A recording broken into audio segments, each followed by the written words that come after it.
Thanks for checking out this horror movie superlatives video. So, as usual, what you want to do is you want to finish out my video, get my picks for horror movie superlatives for the year of 2002, then go to your friendly neighborhood Uncle Pete's channel, which is linked in the description, and get his picks, watch his video of the same name. While you're on my channel and his channel, go ahead and subscribe if you want to show your appreciation for what we're doing here and just all the videos we're putting out.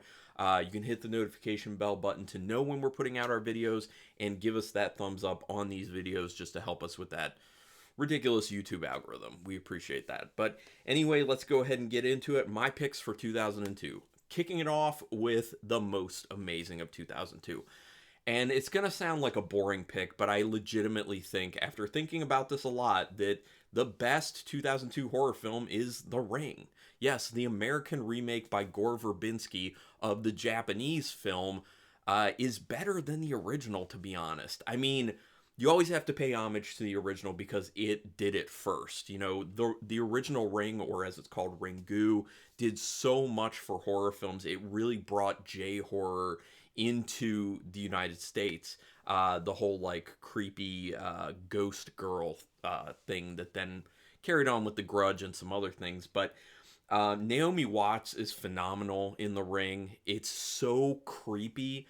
This is no joke, and I know there are other people who have stories like this. The very first time I watched it when I was young, it wasn't long after it came out on video, I watched it, and no lie, literally right after it, I got a phone call. And for people who've seen the film, you know that's like a freaky thing at the time. But that it wasn't about that experience with it being such a great film. It literally is put together so well. The investigative aspect of the film and how it's paced throughout the film is so extremely well done that it keeps you engaged the entire time. It's legitimately very creepy and scary. And the montages that they have on the video itself that people watch and then die from, what is it, I think 7 days after seeing it, is just horrifying. And then what people look like after they're dead. I also believe this is a PG-13 film, which for being that, it is very scary. It is very scary for being that. It is something that gets into your core, into your bones, and is super unsettling. I showed it to my older sister at one point, and she was petrified. She could not sleep after that. She still talks about that experience of me having her watch that and just being like, no film has affected me that way. So I'm glad I did that, but I really think it's a phenomenally done film. Obviously, it looks wonderful. Gore Verbinski is a wonderful filmmaker, especially from an aesthetic standpoint. So it's just a film that looks great. It looks phenomenal. I didn't really talk about how, you know, the whole premise of the film, but I guess for anyone who doesn't know, which I'm sure pretty much everyone does, it's just basically about a tape that's out in the world that if people watch it, 7 days later they end up dying, and a woman who ends up seeing it and she starts investigating it because she doesn't want to die, you know? So great film. But my most amazing pick, 2002, The Ring remake. All right, then going to one of my favorite categories, the best so bad it's good films. And this is actually one I just watched recently. It's one that I've been meaning to get to, and there was a subscriber who had actually pushed me and been like, you should watch this film. And I was already planning on doing it in preparation for doing this, but they maybe bump it up a few days. Eight-Legged Freaks.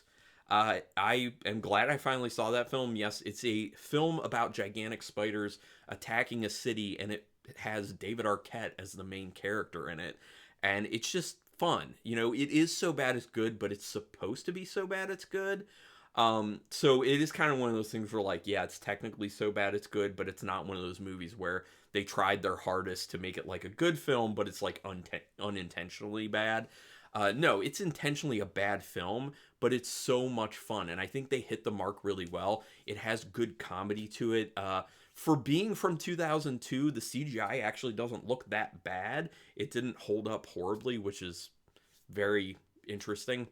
When they have the practical effects aspect of it, looks quite good. It's just a fun film, and it's as ridiculous as you would think it is. And I think this is a great example of what people should be trying to emulate with these ridiculous kind of like animal attack movies and just like intentionally so bad it's good films. So I really did enjoy it. Also, I want to shout out the fact that Tom Noonan is in it, and I love Tom Noonan. I think he's a ridiculously underrated actor who, whenever he's on the screen, I'm into it. Unfortunately, he has a very small part in the film, but he's in it. That's just an extra bonus. So my pick for the best So Bad It's Good, Eight-Legged Freaks. Fun time. Now moving to the most WTF film. And this one was very hard for me to track down. It's one that had been on my radar, and I'm like, my 2002 picks are coming up. I have to see if I can track this film down because I think it could be a contender for WTF or Best Gore. And I could see people putting it in the Best Gore category, but for me, it's more the WTF category. It is the film In My Skin. It's a French film, and like I said, it's very hard to find. I was trying to find if I could purchase it somewhere. I couldn't. If it was streaming somewhere, it wasn't. In the end, I found a very bad-looking version of it on YouTube, coincidentally. It was posted on there from like 7 years ago or something like that. So if you want to watch it, I feel like that's the only way to do it, unless you own the film. Physical media is important, people. Just gonna remind you. But anyway, what is In the Skin about? Like I said, it's a French kind of extreme film where a woman is kind of going through depression and she's not really feeling anything in life. She has a party that she goes to, and she ends up falling down when she goes outside drunk and cuts herself on some metal out in the yard. Then she realizes, I'm starting to feel something. She keeps trying to basically chase that feeling, and it leads to some pretty extreme self-mutilation. This film is not for everyone. For a lot of people, it'll be too disturbing. It'll be too gory and graphic and disgusting. And at times, it made me feel pretty uncomfortable with some of the stuff that's going on with the film. It is certainly very WTF because of where this main character takes things and to what degree. It is a good film that in the end is about dealing with depression and self-mutilation to the nth degree, but it's also just hard to watch. But that's why my pick for most WTF is In My Skin. Now going on to Best Gore, I have to give it to my dude Eli Roth, Cabin Fever.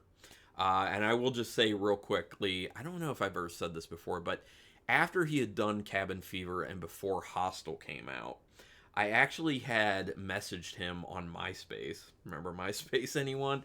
And he responded to me because he wasn't like a huge name at that point, and he was very nice, and he gave me advice about doing film and stuff like that, which was really, really cool, especially in a horror setting. So I just thought that was super cool. That's part of the reason I became more into his stuff, but then I also saw Hostel not long after that, and I really enjoyed it, and yeah. Anyway, I'm picking Cabin Fever as the best gore because well, first of all, I'll tell everyone what it's about if they don't know. It's literally about flesh-eating bacteria. It's about a bunch of friends who go to a cabin in the woods, and one of them ends up getting the flesh-eating bacteria, necrotizing fasciitis, which then starts to spread. People start getting paranoid about it spreading, and people get killed.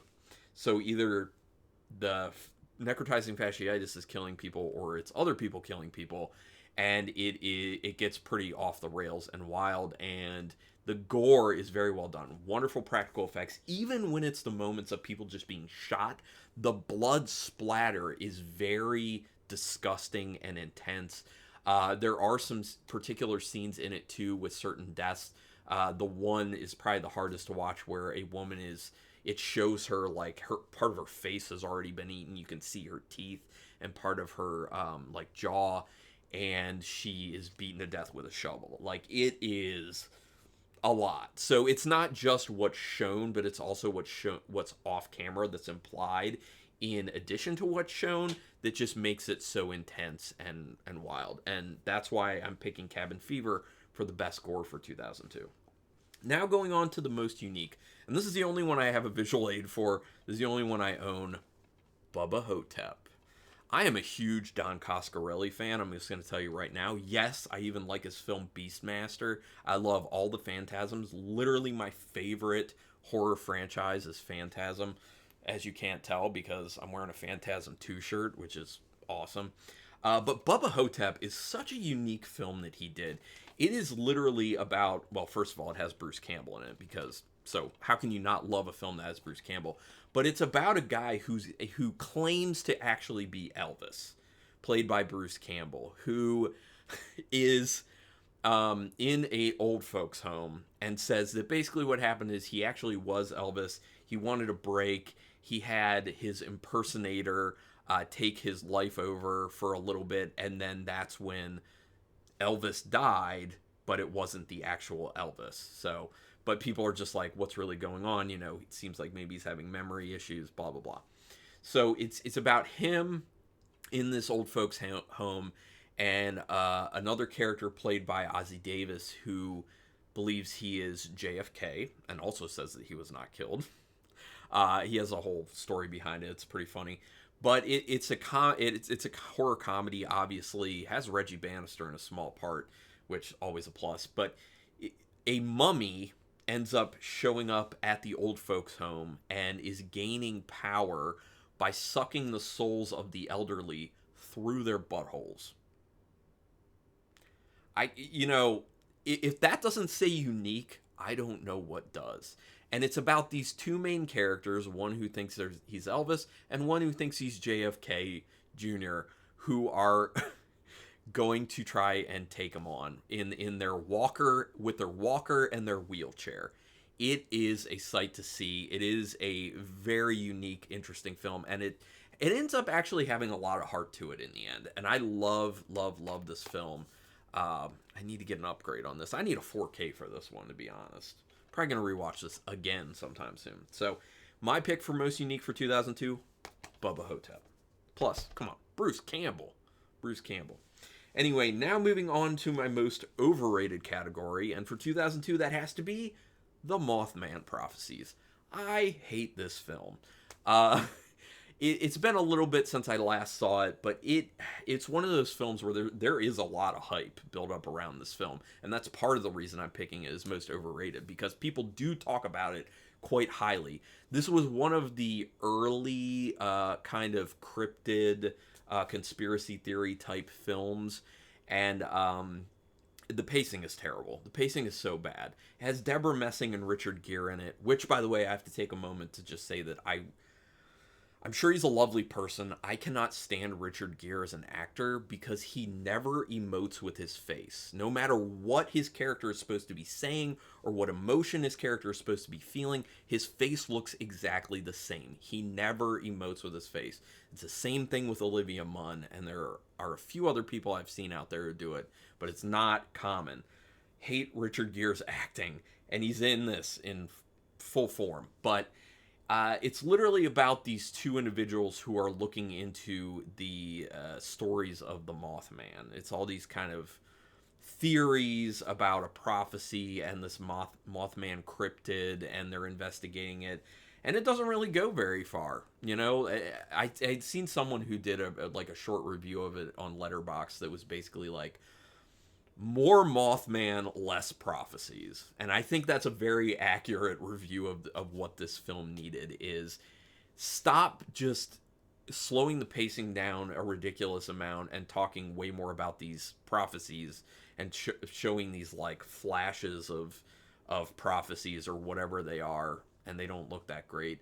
And let's see some Mothman, or even just talk about the Mothman a little bit more. It's just, the film never pays off. It's just so slow. It's terrible. So, my most overrated for 2002, The Mothman Prophecies. Mothman Prophecies. One of those days. All right, going to the final category, the most underrated. And it has got to be, for me, the Lucky McKee written and directed film, May. Now, if you find people in the horror community in the know, they will highly recommend the film May to you because it's really well done. Not only is it shot extremely well, the acting is really good. It has Anna Faris in it, Jeremy Sisto, and Bettis. Angela Bettis, I want to say. I might be wrong on the first name, but Bettis is her last name. I think it's Angela Bettis, who does a phenomenal job as the titular character, May. It's basically about a girl who's very weird. She doesn't really fit in. She has like a lazy eye, and she has weird interests. And she finally meets a guy who she kind of falls for because she loves his hands. His hands just look so beautiful. And she starts to have this actual connection with him because he's like, I'm kind of into people who are not your norm. People who are kind of weird. And it's about her kind of starting to come out of her shell, starting to be a little less reclusive. But then what happens when that goes wrong, when she realizes that she can only be herself to a certain point, and then he's not as okay with the weirdness. And then obviously it's a horror film, so things go badly. But the way in which they go badly is very interesting, and where it goes in the end is very interesting and also horrific. And it's also a little bit of a take on a very old story that is a great one if it's done well, and it is done well here. And it's just a very interesting character piece, in my opinion, and just very well written, very well directed, very well acted. A lot of great technical stuff with this film. It's extremely good. So that's why for 2002, my most underrated pick is May. Definitely check that one out. Anyway, thank you everyone for watching this. Like I said, do the subscribe, like, notification bell, all that stuff. And also give us some comments. Go ahead and put comments down here. You can even put the same comment on my video as you do on Uncle Pete's, because we don't necessarily go to each other's to read comments. So that's totally fine. And we want to hear your picks too. You know, what would you pick for all these categories for the year and for all of these that we're going to be doing? But regardless, thank you so much for being involved with these, for watching any of my videos or any Uncle Pete's videos. We really do appreciate it. And until next time, keep it brutal.